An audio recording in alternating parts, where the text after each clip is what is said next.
Everyone loves a good what-if Pokemon story and fan-made Pokemon, but have you ever wondered what would Pokemon look like if they were based off of the amazing JoJo's Bizarre Adventure universe? I'm talking characters, stands, and even the Joestars themselves. This video is thanks to these two amazing artists, and both the artists' links to more of their amazing works will be in the pinned comments down below. This is a second video of a series, so if you missed the first one, not to worry, just check it out after this video. But if you're ready to get bizarre, then sit back, get cozy, tap that like button, and let's jump in with our first wonderful Pokemon. And this one is actually going to be one of the two bizarre starter Pokemon of the region. Introducing Jotiny, the fighting type tiny chick Pokemon, based on none other than Jotaro Joestar himself. Now, just like the main protagonist, this here Jotiny is full of angst and is always brooding. Not to any fault of its own, it was just born that way.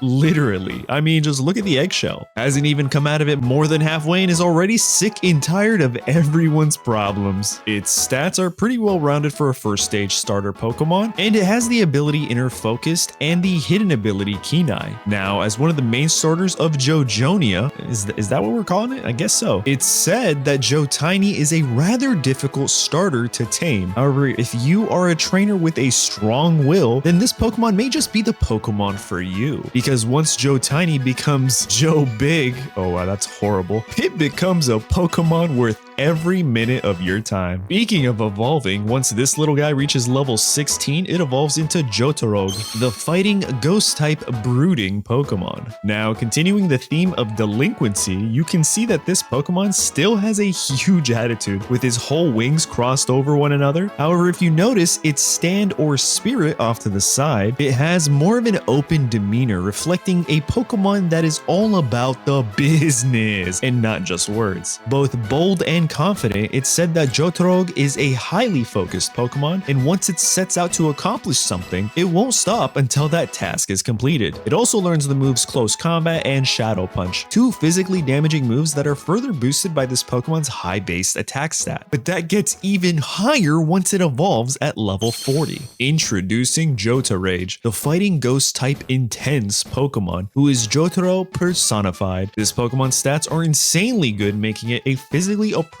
all-rounder, and its new ability Iron Fist goes hand in hand with all of Jotarage's punching moves. It's said that this Pokemon can punch so fast that it seems like the world just stops, which is kind of a nice touch to the original source of inspiration and all. Jotarage learns a bunch of coverage moves like all of the elemental punches as well as Play Rough, which could come in super handy down the line, that's for sure. Oh, and this Pokemon sees itself as the heroic type and will always fight for those who can't fight for themselves. But what do you guys think? Pretty great starter Pokemon. However, every hero needs an adversary, and this starter is no different. Introducing its better half, Batio, the dark type bat Pokemon. Based on Dio Brando himself, this line is going to embody his vampire attributes as well as combining his stand abilities, so buckle up because you're in for quite a treat. Batio's abilities are Unnerve and Hustle, which makes sense for the Prince of Darkness, and its stats are pretty average for a first stage Pokemon. However, it's said that this Pokemon finds its trainers and not the other way around. It does this by placing the mask it carries around on the potential trainer's face, and that's how Batio makes its decision if that trainer is worthy enough for this Pokemon. Do you think you can pass the test for this starter? But once Batio reaches level 16, it evolves into Branbat, the dark ghost type bat Pokemon who is now much bigger and got rid of his mask. Now, it's said that this Pokemon curls up into a ball with its head tucked in and its wings trying to resemble a fuzzy rock with a weird shaped pattern on it. It does this in order to confuse its prey before unleashing its thorn-like vines from its wings and absorbing all the life force out of that unsuspecting Pokemon. Pretty on brand for a Pokemon inspired by Dio, if we're being honest. Branbat also learns moves like Shadow Sneak and False Surrender, but don't think that makes this Pokemon a weakling, because once it reaches level 40, it evolves into its its final form.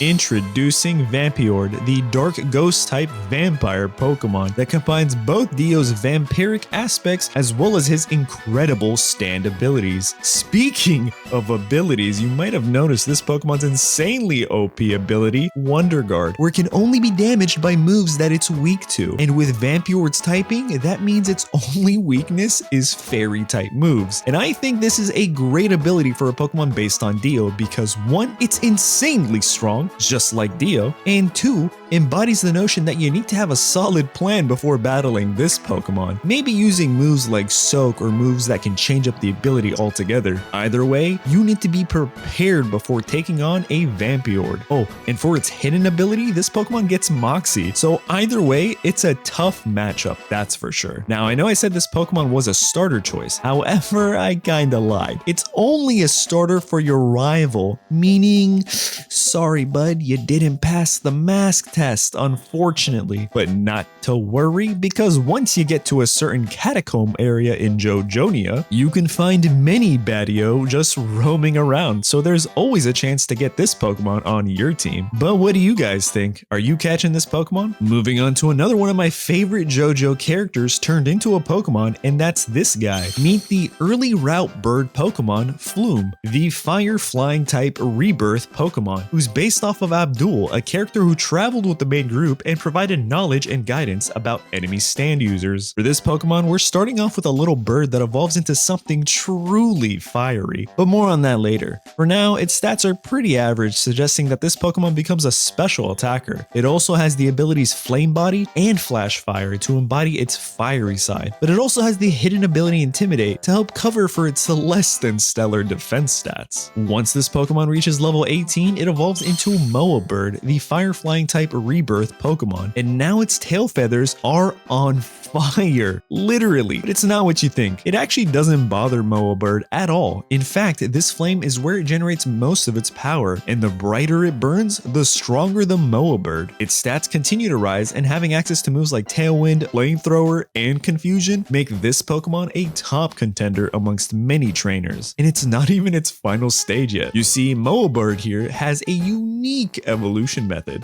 Once you defeat 20 Psychic-type Pokemon, then this Pokemon evolves into Abyshian, the fire Psychic type rebirth Pokemon. Now, your early route bird is fully evolved, and its flames are mesmerizing and hot at the same time. It replaces its hidden ability with a new ability, Regenerator, and has stats that make it a great overall pick. Along with moves like Psychic and Fire Blast, Abyshian truly is a top-tier Jojonian Pokemon for any trainer. So watch out, Talonflame. There's a new fiery bird in town. Which brings us to our last Pokemon in the video, and that's this early route rodent. Except it's not actually a rodent, and is what eats rodents. Introducing Snine, the poisoned small snake Pokemon, based on the character Kakyoin. He's being represented as a snake because of his whole role in the series. Without further spoiling it for anyone who hasn't been blessed yet by experiencing the amazing JoJo's Bizarre Adventure, he does eventually redeem himself, but a snake is where we're gonna start. Now, this Pokemon has the ability Shed Skin and Battle Armor, and its speed is absolutely abysmal. However, all that does get a bit better once it evolves at level 14. Meet Snioin, the poison-type snake Pokemon, whose design I absolutely love. There's just something so fun about how this snake looks. It makes it quite approachable. Now, it's said that this Pokemon is actually blind and uses their hair on its head to navigate.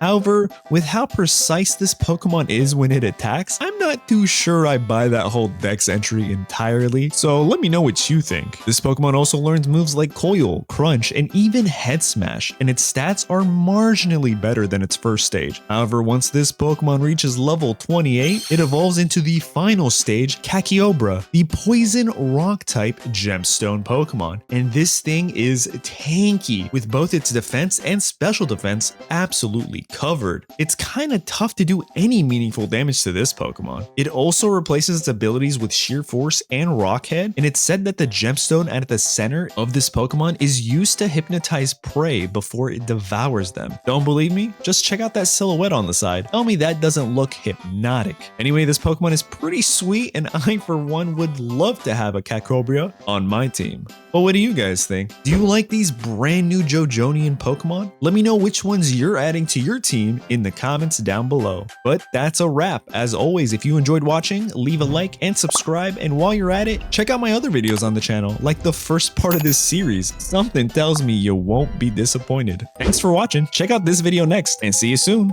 Bye.